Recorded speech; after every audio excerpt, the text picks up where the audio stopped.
Buenas tardes, bienvenidos a todos a esta sexta jornada de la Cátedra de la Academia Nacional de la Ingeniería y el Hábitat, edición 2024. Hoy tendremos las dos últimas charlas del módulo 2 denominado Energía Eléctrica en Venezuela. Las dos charlas tienen los siguientes títulos. La que viene a continuación, Sistema Interconectado Nacional e Infraestructura de Transmisión Eléctrica, que la dictará el ingeniero Luis Ceballos. Esa comenzará a las 2 p.m. y a las 3:30, criterio de recuperación del sistema eléctrico nacional por el ingeniero Miguel Lara. El ingeniero Luis Ceballos, que nos acompaña ahora acá, es ingeniero electricista de la Universidad Metropolitana del año 1986, con especialización en transmisión de energía eléctrica en el año 1992 por la Universidad Simón Bolívar y especialización en sistemas de supervisión y control del año 2001 en la Universidad Central de Venezuela. Fue ingeniero de proyectos y supervisión de sistemas de protección y control para la CBG Electrificación del Caroní, compañía anónima, Edelca, entre el año 1986 y 2011. Ingeniero de proyectos para PDI Gerencia e Ingeniería Sociedad Anónima en el año 2012. Fue profesor invitado en VAK Group en Santo Domingo, República Dominicana, en el año 2019. También fue profesor invitado en el Instituto de Estudios Superiores de Administración, el IESA, en el Diplomado de Formación para Gerente de la Industria de Energía Eléctrica. Fue ingeniero electricista, coordinador supervisor en el consorcio La Fontier Gate en el año 2012 al 2022, donde participó en la planeación, ejecución y control de proyectos de compensación reactiva de Corpoelec y en diversos programas de adiestramiento. Actualmente es ingeniero consultor senior en la empresa RRC Company, donde participa en proyectos de control y protección de subestaciones eléctricas asociadas a parques solares y eólicos. Con sus 39 años de experiencia, hoy nos va a presentar la clase magistral denominada Sistema Interconectado Nacional e Infraestructura de Transmisión Eléctrica. Esta charla plantea el concepto del servicio eléctrico como una integración de generación, transmisión, subtransmisión y distribución. También proporcionará una reseña histórica del sistema de transmisión en Venezuela, la caracterización general del sistema, considerando los niveles de operación segura, alerta y emergencia. Contempla la descripción de la infraestructura de líneas, subestaciones, transformadores y sistemas de compensación. Nos mostrará la evaluación de algunas propuestas de solución y la proposición de un plan de desarrollo del Sistema Nacional de Transmisión. Es un gusto darle la bienvenida al ingeniero Luis Ceballos. Se les agradece a los asistentes, por favor, mantener apagados sus micrófonos y la cámara durante toda la presentación. Muchísimas gracias. Adelante, ingeniero Luis Ceballos. Muchas gracias, Joaquín Jaime.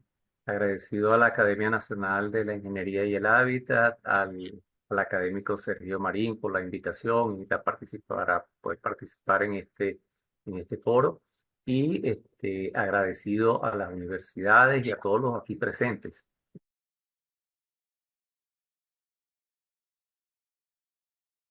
Iniciamos. Bueno, de alguna manera vamos a tratar de hacer ya Wadi hizo un pequeño resumen de lo que era el contenido de la presentación. Vamos a hacer una introducción, una pequeña historia que ayude a ubicarnos en el tiempo de lo que ha sido el sistema, la evolución del sistema de transmisión, la caracterización, estado actual para poder ver y entender hacia dónde es que nos tenemos que ir moviendo, y los retos para recuperación del sistema, así como algunas propuestas.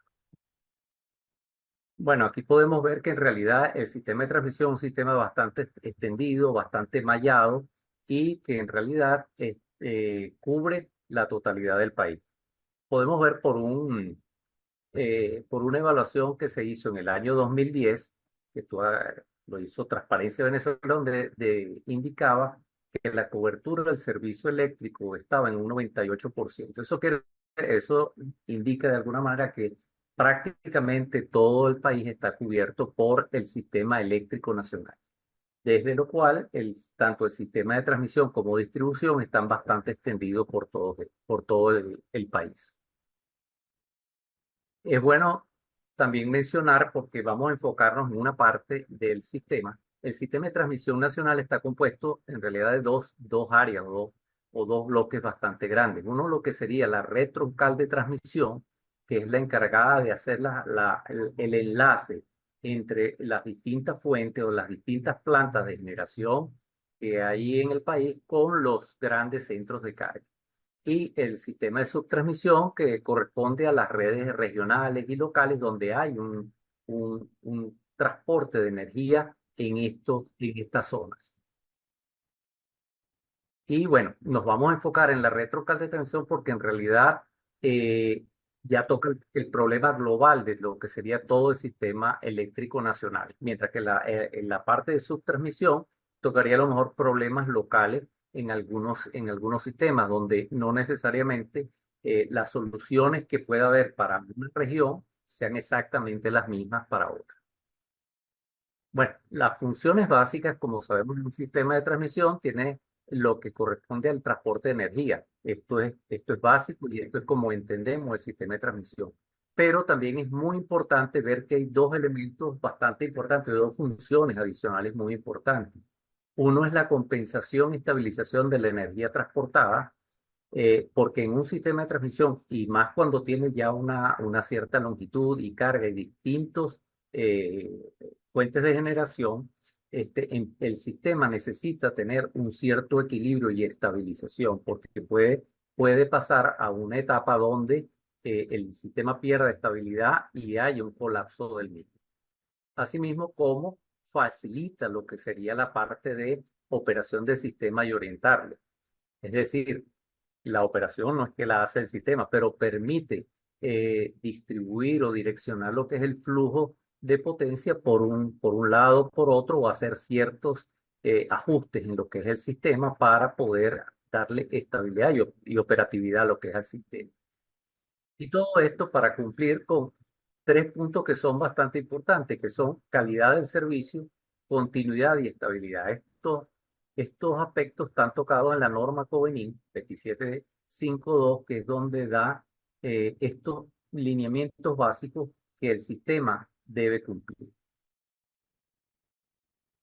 Haciendo un poco de historia, en realidad el sistema de transmisión nacional nace a partir de una iniciativa que se llevó a cabo por el Ministerio de Fomento y CADAFE a finales de los años 50 y empezando los años 60, donde se hizo un convenio con la Electricité de France y aquí se estableció un Plan Nacional de Electrificación. Como lo mencionó el académico Sergio Marín en su presentación, también esto es muy importante y este documento es bastante es central en todo lo que fue el desarrollo del sistema, porque se visualizó cómo sería todo el crecimiento del sistema. Ellos visualizaron que las cargas estaban distribuidas, como vemos acá, en la región norte costera, como ha sido en el país, mientras que con los estudios que se habían hecho hidráulicos de lo que es el río Caroní, el Bajo Caroní y en los Andes, se pensaba ya en el gran desarrollo que habría principalmente en el Bajo Caroní. Entonces, al tener las fuentes ubicadas en unas regiones que estaban lejanas a donde eran las cargas, entonces este sistema de transmisión tenía un peso bastante específico y entonces había que programarlo para un crecimiento gradual y acorde a cómo iba siendo el crecimiento del país. Entonces, bueno, esa fue la razón y la concepción original de lo que fue el sistema de transmisión. Aquí se presenta un poco que en los años 60 fue el primer crecimiento donde se hizo el primer enlace entre Guri, cuando fue la primera etapa de Guri, y la región central, llegando a la subestación Santa Teresa para la conexión con el sistema capital y el sistema central.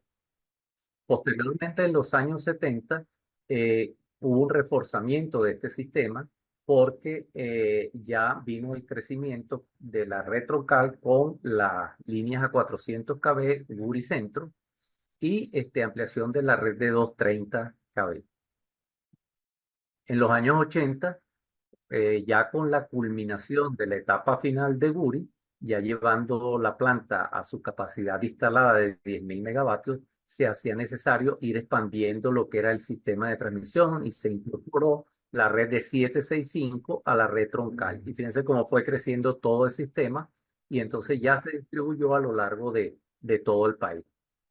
En los años 90 hubo una consolidación y enlace de algunos sistemas, porque el sistema suroccidental, que es el sistema andino, estaba hasta ahora de alguna manera, el vínculo era un vínculo bastante débil.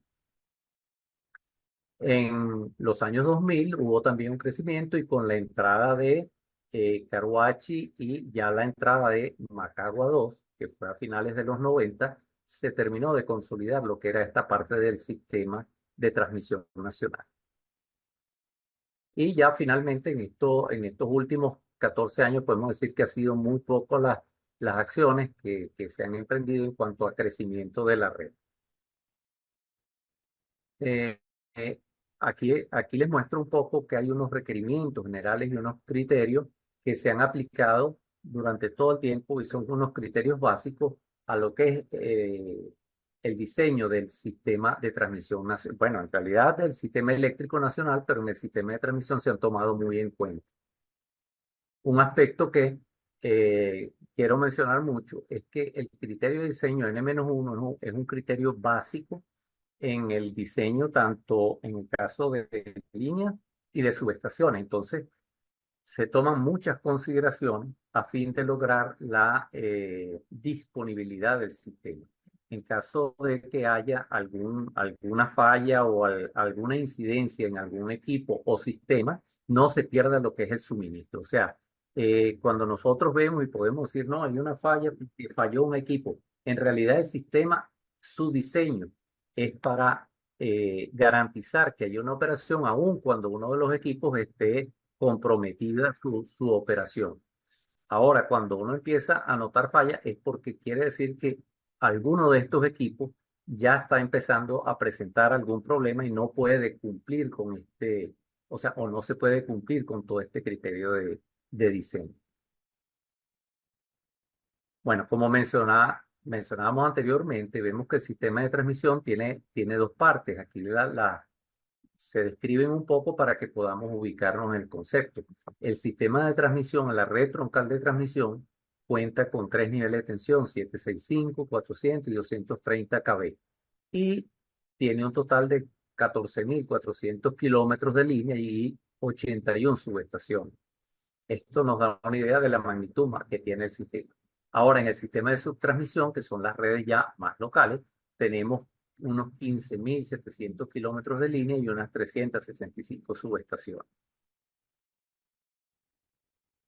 Las capacidades que podemos ver en cuanto a las capacidades del sistema, en cuanto a lo que es el diseño, son los que están indicados arriba en azul. O sea, el sistema tiene una capacidad porque obviamente todos los equipos, ellos tienen una capacidad física que es probada en fábrica y cuando se hace la instalación de esto se logra y se hacen unas pruebas para ver las capacidades.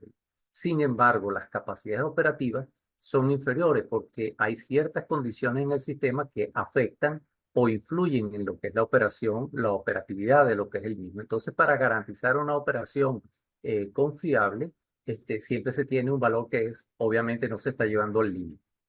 Aquí podemos ver eh, unos criterios que se toman en lo que es la operación del sistema, donde se define que, por ejemplo, la transmisión de la región del Bajo Caroní a la región central, por ejemplo, una operación segura es llegar hasta los 7.000 megavatios más o menos. O sea, se considera que el sistema tiene la capacidad para operarlo, pero hasta este punto sería un nivel estable. Esto es basado en unas condiciones específicas. Y aquí estamos tomando estos datos de la información disponible en el año 2012.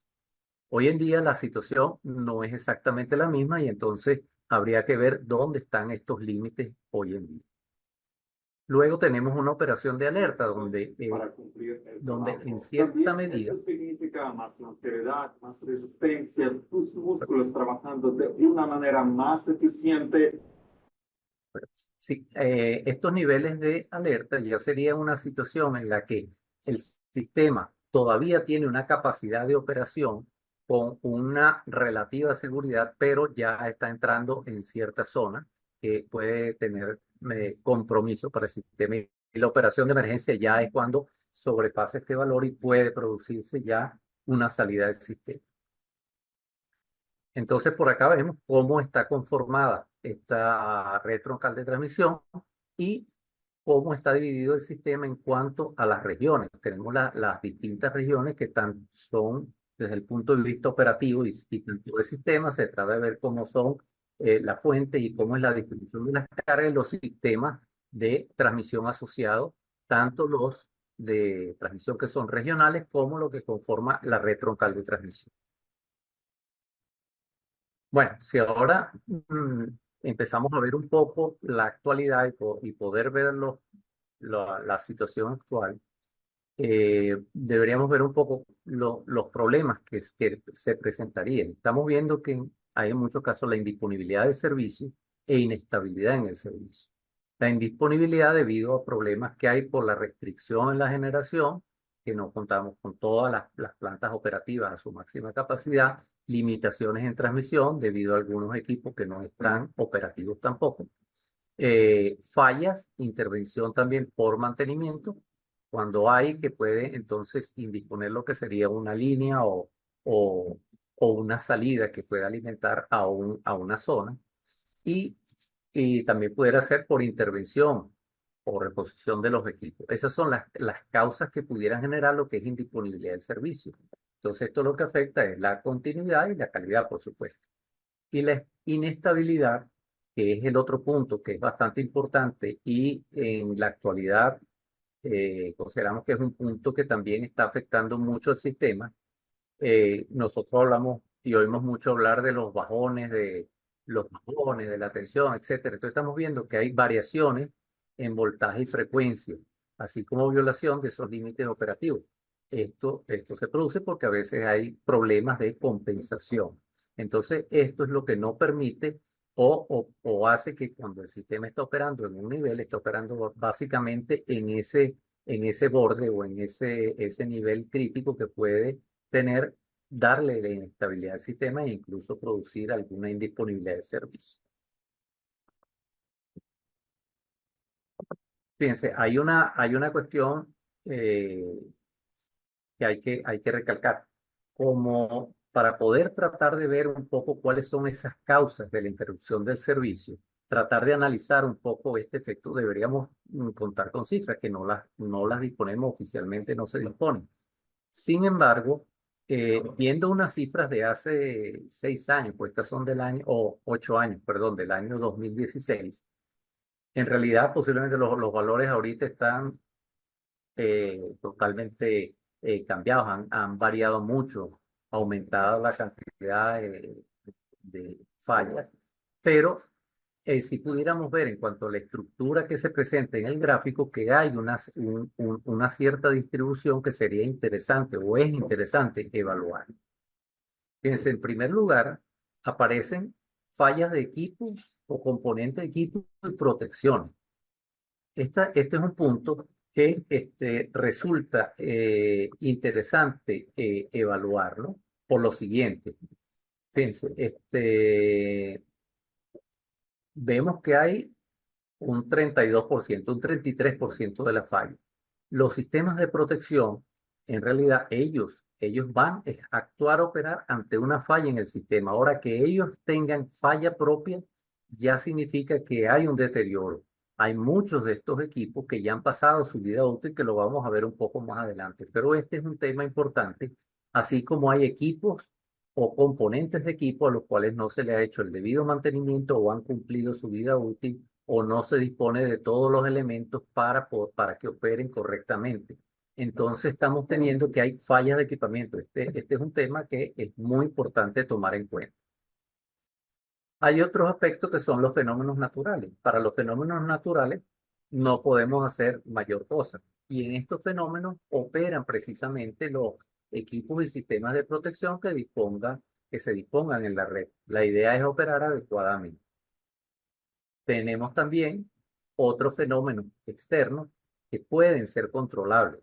En este caso no se dice que pudieran eliminarse, porque no es que están bajo la responsabilidad en este caso, del sistema, pero sí se pueden controlar. Por ejemplo, problemas de vegetación. Quiere decir entonces que falta un control adecuado de la vegetación en las rutas, las vías de línea, porque entonces se producen muchas fallas debido a vegetación o en subestaciones. En subestaciones también ha habido casos de vegetación que puede producir fallas. Contaminación, bueno, esto sería a lo mejor producto también de muchas zonas cercanas a lo que son la parte del sistema donde se está produciendo algún tipo de emisiones que generan fallas, que pueden generar fallas. Incendio, similar al tema de la vegetación, que sería las quemas, etcétera. Entonces, también si no tenemos los corredores adecuados para las líneas y despejados adecuadamente, obviamente vamos a tener muchas de estas fallas. Terceros, animales. Entonces, aquí hay muchos problemas que pudieran reducirse, o sea, pudiéramos reducir algunos tomando algunas previsiones. En cuanto al siguiente punto, que es vandalismo y error humano, bueno, aquí habría que tomar algunas medidas, incluso unas medidas yo diría acá, para ponerlo así, como hasta de carácter social, de alguna manera hay que también concientizar a mucho la ciudadanía para que trate de evitar, pues, porque hay mucho robo de muchas partes de la subestación que aunque parezcan partes que no tienen mucha importancia, afectan. Un ejemplo de esto, en el vandalismo hay mucho robo de, por ejemplo, puestas a tierra que son de cobre. Entonces hay que tomar ciertas previsiones para evitar esto o para reducirlos en la medida de lo posible. Al quitar estos elementos, muchos de los equipos electrónicos empiezan a tener fallas. Entonces, al haber el vandalismo de una pieza que evidentemente tiene una función, que es la conexión a la red de tierra de los equipos, eh, al hacer el robo de estos conectores que son de cobre, se van a producir muchas fallas en equipo y por supuesto falla en lo que es el sistema.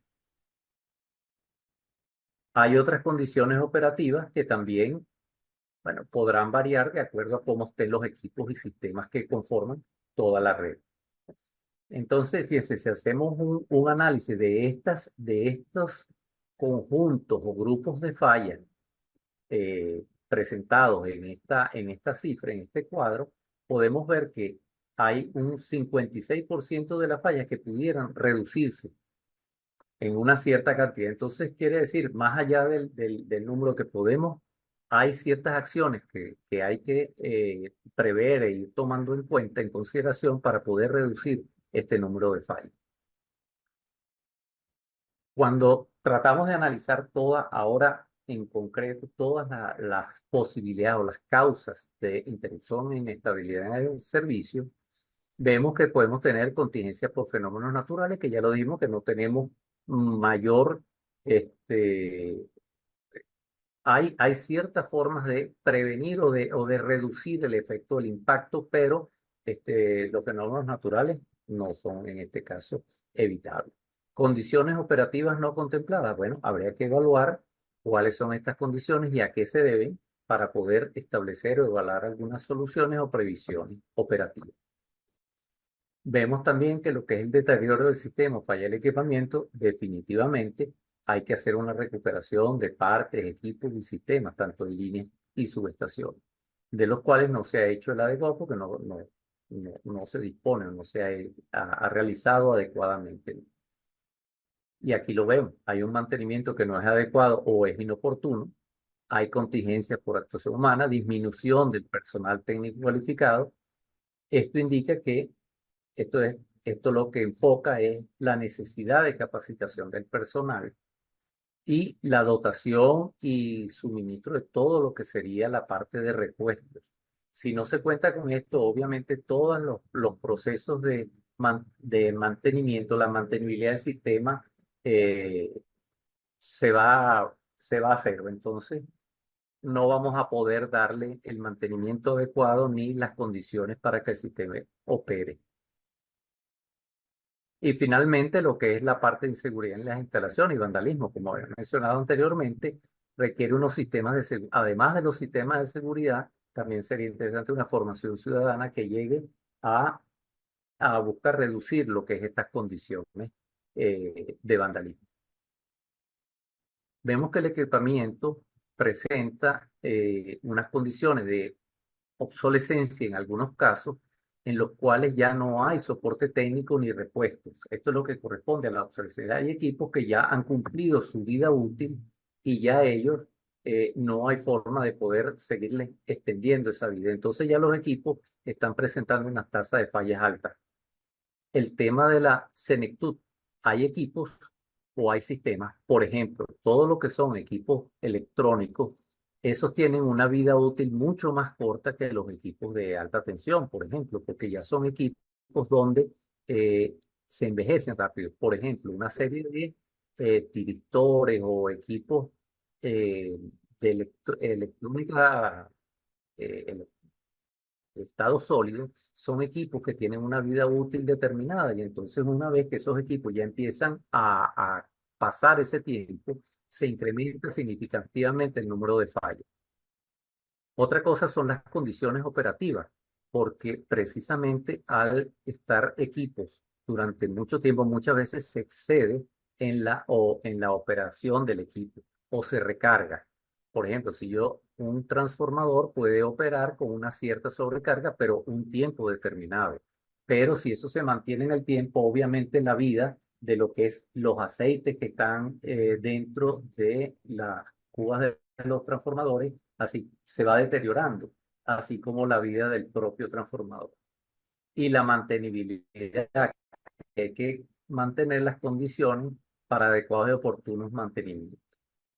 Esta es la famosa curva de la vida útil de los equipos. Hay una etapa donde los equipos pueden operar adecuadamente con una tasa de falla que está hasta definida y puede ser eh, calculada y se pueden tomar las previsiones al respecto. Sin embargo, cuando hay una sobreexigencia, sobreoperación o no se hacen los mantenimientos en las ocasiones que se requieren, la vida útil se reduce. Y entonces también esto hace que haya muchos equipos que posiblemente no hayan cumplido el tiempo que se previó de su vida útil, pero ya estén presentando un nivel de falla similar a lo que ya se cumplió esta fase. Fíjense, aquí hay unas figuras que muestran los números de lo que tenemos en el sistema actualmente. Por ejemplo, en los interruptores de potencia, estamos hablando de los equipos, diríamos, principales en lo que sería el sistema de transmisión. Estaríamos hablando que los interruptores de un total de 911 equipos que disponemos en la red troncal de transmisión, prácticamente la mitad de los equipos ya ha tenido más de 30 años. Por supuesto, en la red de 800 ya tiene entre 32 años, entre 32, 33 años y 38 años, desde que se construyó y se pusieron en servicio esos equipos. La red de 230, muchos equipos ya han cumplido este tiempo porque hay subestaciones que se hicieron en los años 70, en los años 60. Asimismo, con los transformadores, aunque en los últimos años, en los últimos 3 años, eh, se hizo, Corpoelec hizo un proceso donde se sustituyeron los equipos de la red de 765. Todos los transformadores fueron sustituidos, algunos de 400 kV. Sin embargo, todavía queda un volumen bastante grande de transformadores que hay que ir tomando en cuenta para lo que es vamos a decir, su reemplazo, pues por vida útil. Igualmente tenemos, fíjense que hay un elemento del que se nombra poco, que es reactancias. Tenemos prácticamente acá el 80-90% de los equipos de la reactancia que ya han cumplido su vida útil. Esto es muy importante, pues estos son elementos que permiten compensar, le dan esa compensación al sistema y le dan estabilidad. de alguna manera pudiéramos ver que estos equipos ayudan a que mantengamos el nivel de estabilidad en la red. Y finalmente los equipos de protección y control, que son los que están actuando y hacen operar el sistema. También ya aquí la mayoría, el 70% de estos equipos ya ha cumplido su vida útil y por ende están actuando, en algunos casos pueden actuar erróneamente. Con respecto al sistema de compensación, yo este punto he querido hacer un énfasis en él, puesto que en el sistema de 800 se dispone de dos compensadores estáticos. O sea, estos son, vamos a decir, no dijéramos equipo porque no es equipo, es un conjunto de equipos, un sistema que funciona dándole la estabilidad a lo que es la red y evita ciertas condiciones que pudieran comprometer la operatividad del sistema. Entonces, estos sistemas de compensación, como los SBC, actualmente eh, tampoco tenemos mayor información del estado que estén, pero ya estos equipos tienen prácticamente 40 años. Y lo que les mencionaba, los elementos que ayudan a hacer la conmutación de los distintos dispositivos de compensación son una serie de tiristores, los cuales efectivamente ya cumplieron su vida útil, porque estos son equipos de estado sólido que además tienen unos sistemas de enfriamiento que ya por el tiempo estos equipos han sufrido por esto. Entonces, ya quiere decir que es el momento de tomar previsiones con respecto a estos sistemas. O sea, eh, actuar en función de recuperarlos y ponerlos otra vez 100% activos. Bueno, viendo ahora un poco la realidad hoy en día, vemos que en el 2013 que fue donde se registró el pico máximo de demanda, quiere decir que el sistema tiene la capacidad técnica para cubrir esa demanda. O sea, el sistema podía operar y no hubo mayores consecuencias, no hubo ninguna consecuencia con respecto a esto. Quiere decir que el sistema está técnicamente en capacidad de operar para esa demanda. Sin embargo, la demanda ha caído y tenemos ciertas condiciones de falla que eh, en principio con esa capacidad 100% de la que había en el año 2013 no debería pasar y sin embargo estamos teniendo alguna falla. De manera extraoficial se mencionó que para el 1 de marzo hubo una demanda de 14.000 megavatios. Quiere decir que hay un cierto crecimiento. Esta diferencia entre este pico de demanda y la que se tenía en el año 2013, que es un 33%, en la actualidad no habría forma como cubrirlo sin que se incrementaran las fallas o fluctuaciones del servicio, si no se toman obviamente las acciones requeridas. Y esto, la deducción sería porque hay un deterioro y indisponibilidad de equipos y sistemas. Entonces, los retos que se nos presentan son, por un lado, hay que estabilizar el sistema. Estamos viendo esta característica. Hay que recuperar la capacidad operativa del sistema, o sea, de su capacidad de instalación, de su capacidad técnica, llevar los equipos de la actual lo más que se pueda a la capacidad operativa técnica de los equipos. Y actualización de equipos y sistemas para garantizar una continuidad operativa. Piense que en esto que estaríamos hablando como de un reto para recuperación del sistema no sería un plan de emergencia. Vamos a ver acá. Si nosotros empezamos a ver el sistema eléctrico nacional, específicamente el sistema de transmisión, desde el sistema hoy en día hasta dentro de unos 20 años aproximadamente, habría que obviamente hacer un plan de emergencia, pero el plan de emergencia sería para resolver aquellos aspectos críticos del sistema. Y también considero que sería importante dotar para atender a las emergencias, o sea, dotar al personal, o sea, disponer de todos los recursos para que se pueda hacer la mantenibilidad del sistema. Pero en realidad lo que es el plan de recuperación ya es un plan a más largo plazo. Diríamos a un mediano plazo, o sea, llevaría también, hay que hacer todos unos estudios, unas evaluaciones, pero un plan de recuperación que la meta es estabilizar el sistema, recuperar la capacidad operativa y actualizar los sistemas. Y por supuesto un plan de desarrollo, que el plan de desarrollo es incrementar la capacidad del sistema, es para los nuevos desarrollos que haya en generación que permitan conectarlos al sistema y que hayan algunos desarrollos para hacer. Entonces, en estas propuestas habría que evaluar las condiciones actuales de equipos y sistemas para ver, por un lado, la afectación al servicio, porque en realidad el sistema eléctrico, como dirían algunas personas, se decía antes, es como un cuero seco.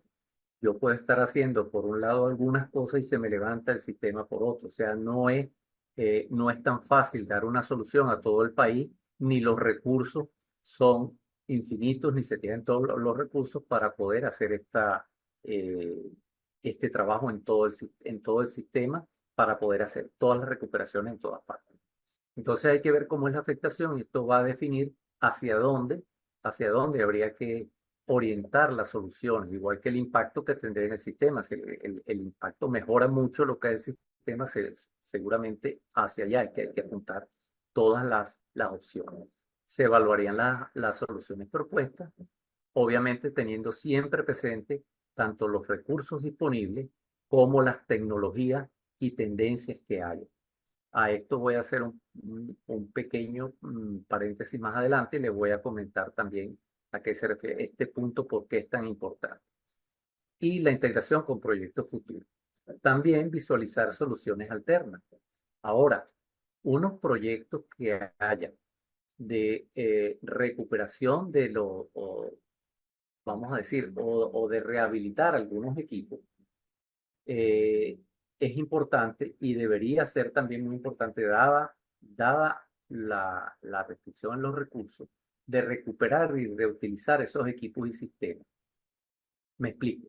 Si, por ejemplo, nosotros tenemos en el sistema, como vimos, una cantidad de interruptores que son de aire comprimido, por ejemplo, esos interruptores, si yo los estoy cambiando, yo no los desecho, yo puedo usar esos interruptores posiblemente en otra parte del sistema que estén mucho menos requeridos. Puedo hacerle un mantenimiento de manera de poder reutilizar ese interruptor porque son muchos los equipos y los recursos no son infinitos. Entonces, deberíamos también ir pensando en que todas las acciones que vayan a retirar equipos de lo que es la red, que sean sustituidos por otros, en la medida de lo posible, obviamente, hay que evaluarlo para poder hacer una recuperación y reutilización de esos equipos y sistemas. Ahora yo les quiero poner un ejemplo con estas visiones para aterrizarlo con unas propuestas concretas. Fíjense, nosotros tenemos la subestación Santa Teresa. La subestación Santa Teresa es una subestación muy importante en la red de transmisión troncal.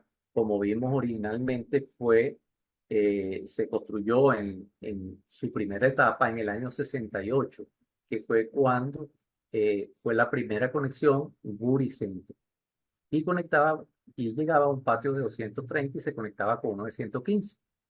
Esa subestación con la ampliación de Guri también se amplió y se conectó con la red de 400 kV en el año 76. Entonces, esta es una subestación que es pionera dentro de lo que es el sistema, la red troncal de transmisión, y una subestación muy importante porque era la conexión con el sistema central y principalmente el sistema capital.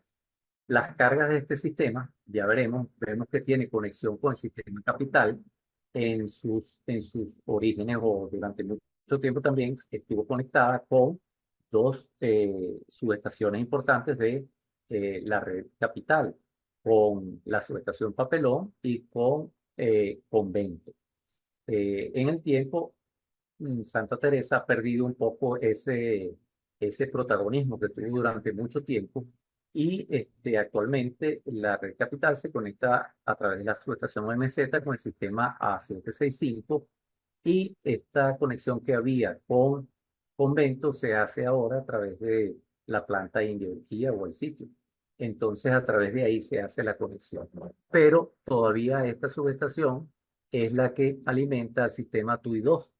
que es el sistema de agua para la capital, y con la Mariposa, así como la alimentación de residencial en Santa Teresa. Ahora fíjense, aquí vemos la subestación y la llegada a las líneas. Eh, Uno pudiera pensar en alguna solución en esta subestación, y obviamente hay que hacer esta solución, pero hay que repensar totalmente el concepto. Cuando esta subestación se hizo en el año 68, esto era una zona totalmente despoblada. Fíjense que en la actualidad la subestación está rodeada de puras viviendas. Incluso se hicieron construcciones y permisos para estas construcciones que se dieron debajo de los corredores de la línea. Esto es algo grave porque no debía haber ninguna construcción, sobre todo una línea que estamos hablando de 400 kV. Entonces, estas son cosas que afectan a la población y obviamente también afecta lo que es el servicio. Estas líneas, en un lado ha habido que hacer reforzamientos porque el río ha ido socavando parte de la fundación de esta subestación. Entonces, como les digo, esta subestación hay que emprender algún proyecto para recuperar, pero no sería para darle el mismo uso que acá, sino primero para que siga dando el servicio, prestando el servicio que presta a las comunidades de la zona, pero lo que son las áreas más fuertes o más importantes había que buscar una reubicación. Eh, en la actualidad, bueno, no se está ejecutando el proyecto, perdón, hay un proyecto que tiene que ver con los valles del Tuy, el cual Corpolega empezó a desarrollar, pero hasta la fecha ese proyecto no se ejecutaba. En el proyecto hay un fortalecimiento de la red de los valles del Tuy debido al crecimiento, pero en este proyecto no está contemplada la reubicación de Santa Teresa. Eso pudiera ser una opción también, darle en ese proyecto, que es bastante interesante, darle una ubicación a lo que serían estas líneas de 400, o sea, esas llegadas, esas alimentaciones para el sistema TUI 2, eh, por ejemplo, etcétera. Entonces, quiere decir que es necesario, para dar solución a este proyecto, integrarlo con otros proyectos, y algunos de estos equipos pudieran ser reutilizados, algunos, los que se encuentren en condiciones adecuadas, reutilizados para otras instalaciones del sistema. Otro de los ejercicios aquí que se plantean son, por ejemplo, en los equipos A765 kV, tenemos un universo de unos 98 interruptores de 765. Eso es importante. Hay interruptores que son de aire comprimido, que estos interruptores ya pasan de los 30, porque fueron de la primera etapa, y en la segunda etapa se pusieron interruptores con tecnología de SF6. El sistema 800 o 765 es un sistema que realmente está todavía mantiene unas ciertas condiciones, unas buenas condiciones, el sistema como tal. Entonces, posiblemente en estos interruptores haya muchos de ellos que puedan seguir operando durante un tiempo. Pero hay una cuestión que nos está pasando ahora, y por eso se menciona mucho el tema de las tecnologías disponibles y tendencias. Si se requieren cambiar interruptores en SF6, ya actualmente no hay o es muy difícil conseguir el reemplazo en SF6, porque hay dos cosas que hay que tomar en cuenta acá. En la actualidad, el SF6 está prácticamente prohibido por todos los convenios sobre el ambiente, debido a que él es unas 13 veces más contaminante de lo que sería el CO2. Entonces, el SF6 en la actualidad se ha ido sacando de lo que es la producción en equipos y sistemas, y también ningún organismo que vaya a prestar recursos va a dar recursos habiendo esta situación con el SF6. Entonces habría que ir pensando en equipos con nuevas tecnologías, como sería a lo mejor el hidrógeno verde, o pudiéramos hablar de vacío, lo que esté más a la disposición. Entonces, como les digo, también los recursos hay que verlos en función de estas condiciones. Y bueno, volvemos otra vez también al mismo, siempre insistir en la recuperación y reutilización de equipos y sistemas, porque esta situación no solamente ocurre en el sistema 765, sino que está también en el sistema 400 y el sistema 230. Ahora, para finalizar, quería mencionarles acá algunas propuestas que serían de recuperar y estabilizar la capacidad de transmisión. En cuanto al sistema, básicamente son tres puntos. Uno, modernización de lo que es el sistema de compensación, que es muy importante para la red. Modernización del sistema de protecciones, que ya está presentando un nivel de fallos, como vimos, que es considerable, así como, bueno, recuperación de equipo y sistema.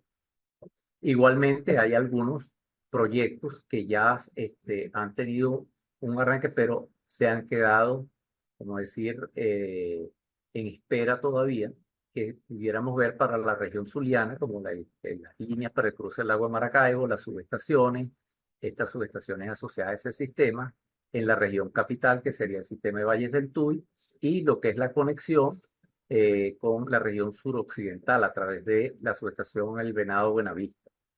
Entonces, bueno, a esto se refieren todo lo que sería este tipo de propuestas. Muchas gracias.